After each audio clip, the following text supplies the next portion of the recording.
Forgiveness isn't easy. Spider-Man 3, when it was released almost 15 years ago in 2007, was essentially the Wonder Woman 1984 off its day. It was embarrassing. I've held that opinion of the film ever since I rented it when I was 10 years old. That was until last week. I decided to sit down and watch the film on the big screen without any lingering feelings going in. I then sat down and watched it again on my iPad to make sure that what I had experienced was real. Parallel to the characters in the film, I had gone on a journey of forgiveness. My huge YouTuber ego hadn't allowed me to see this film for what it really is, a grand superhero epic that tells the personal tale of pride and redemption.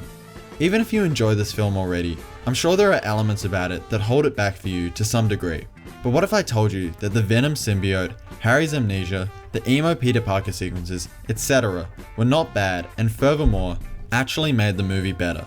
So if you'll allow me, I want to share my new perspective on this film, so maybe you too can forgive Spider-Man 3. What happens when you cross an overconfident Spider-Man with relationship issues, the man who killed his uncle, a best friend who hates him, and a new suit that amplifies aggression? Well, that's the question that Spider-Man 3 asks. I would argue there's a fourth villain in the film, who's actually the most important, Peter himself. Interestingly, the black suit to Peter is essentially what the mechanical arms were to Doc Ock in Spider-Man 2, in that it represents Peter's ego. The suit augments Peter's feelings of arrogance, but those feelings already had to be there for the symbiote to pick up on them and intensify them. As a side note, the symbiote just randomly dropping out of the sky isn't really an issue. Peter gets bitten by this random radioactive spider at the start of the first movie, and nobody questions that. You're allowed to have coincidences to establish the root of the story. Sam Raimi said that the main intention behind the film was to challenge Peter's sense of absolute heroism. With each criminal he brings to justice, he's trying to pay down the debt of guilt he feels about the death of Uncle Ben. He considers himself a hero and a sinless person, versus these villains he nabs. We felt it would be a great thing for him to learn a little less black and white view of life, and that he's not above these people. One of the reasons I love this trilogy so much is that Sam Raimi has nothing but care for all of the characters. In Spider-Man 3, almost every main character gets a fully fleshed out and compelling character arc, including Mary Jane. The first shot of the previous film, Spider-Man 2, is of MJ on a billboard with a smile on her face, representing the idealized version of her that Peter desires. The final shot of the film is symmetrical, as it is also of MJ's face, yet it flips it to her point of view now. Her smile is gone and has been replaced with a look of concern as Peter swings away, implying that she is accepting the consequences that will inevitably come in entering a relationship with him. This final shot perfectly establishes the conflict of Spider-Man 3.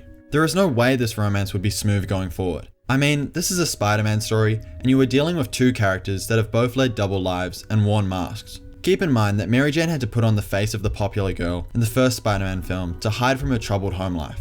Peter was the only person who cared enough to see through that and relate to her. The creative choice to turn the tables with Peter and MJ in Spider-Man 3 is such a clever juxtaposition to the previous film. Where MJ was successful throughout Spider-Man 2, here she feels like a failure due to being let go from her role as a lead actor on Broadway.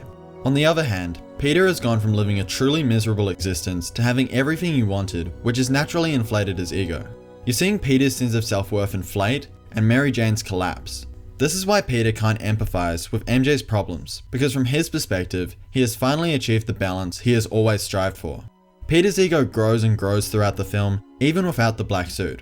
Within the first 30 minutes of the movie, he dismisses MJ's feelings, leading to her not being able to talk to him, and then he kisses Gwen at the ceremony due to the love from the crowd going to his head. This all culminates in the dinner scene. One of the greatest things about Sam Raimi's direction in these movies is the way he strings together small moments within larger sequences to build to a crescendo.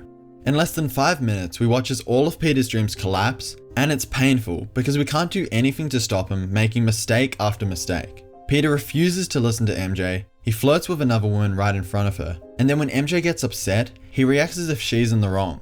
In any other movie, we would hate Peter by now, and whilst that does eventually happen, he still has a lot further to descend.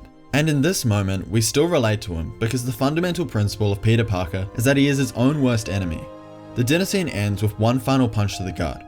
The song that Peter requested from the string quartet begins to play. It's the song that MJ sang in her musical at the beginning of the film. They say it's wonderful. Whenever I talk about Spider-Man 3, always one of the first complaints brought up is that the Harry memory loss storyline is dumb. I'm sure many of you guys, even if you like the film, feel this way as well.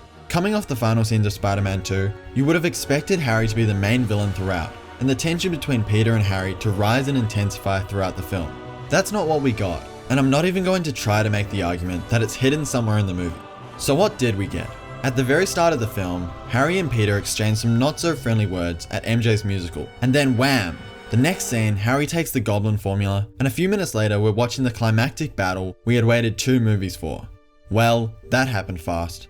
We all know what happens next. Harry lands on his head in the fight and gets taken to hospital with memory loss. I totally understand how this may be hard for you to forgive, but I'm going to ask a question. Does Harry's amnesia further develop Peter's character arc in the story? Yes, it does very significantly. In this shot right here, we can see the exact moment relief pours into Peter's mind, as he realizes that he won't have to face the consequences of Harry's father, Norman Osborn's death. This adds another layer to Peter's ego at the start of the film. As far as he's concerned, everything in his life is good, and he's now almost too big to fail. Yet forgiveness isn't about forgetting negativity, and Harry's friendship is returned without facing their mutual issues and the uneasy emotions that come with that, making Peter's inevitable fall even deeper. The sequence of events that occurs in the jazz club is one of the most famous, or depending on who you ask, most infamous parts of the Spider-Man trilogy. But I'm going to skip right to the end of the scene, where Peter hits Mary Jane. We hate Peter in this scene. Remember when I said Peter was the villain of the film? Sam Raimi Spider-Man films are notorious for their night and day changes in tone that somehow manage to work. But this is without a doubt the most powerful. We've just watched this elaborate scene. Peter plays the piano, Peter dances by himself, dances with Gwen. Raimi orchestrates the scene to absolute campiness, and then places it right next to the darkest moment in the film. Whilst on first viewing, we all almost certainly found the scene to be excruciating with its obnoxious music choices and colour palette. That was the point.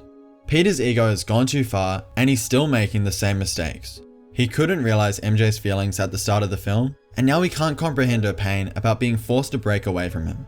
Maybe he didn't mean to physically hit MJ, but he certainly came there to embarrass her and to hurt her. The big action set piece at the end of the movie is the closest Spider-Man 3 comes to being bad. Sandman and Venom are teaming up, and MJ needs to be rescued for the 3rd movie in a row.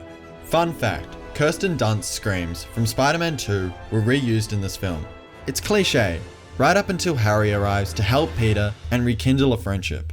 In the denouement of the battle, Peter and the Sandman, or the man who killed Uncle Ben, talk face to face. Peter doesn't want to hold those feelings anymore, and he allows Sandman to be redeemed. You can just see the regret in Peter's eyes as Harry utters his last breath. Truthfully, the scene could have come across as really in your face, but Tobey Maguire's controlled performance sells it. Peter didn't get the chance to have a real conversation with Harry, partially because Harry didn't want to hear it, but also because Peter was consumed by arrogance. However, after these consequences, he's grown and has learned his lesson. Forgiveness isn't easy.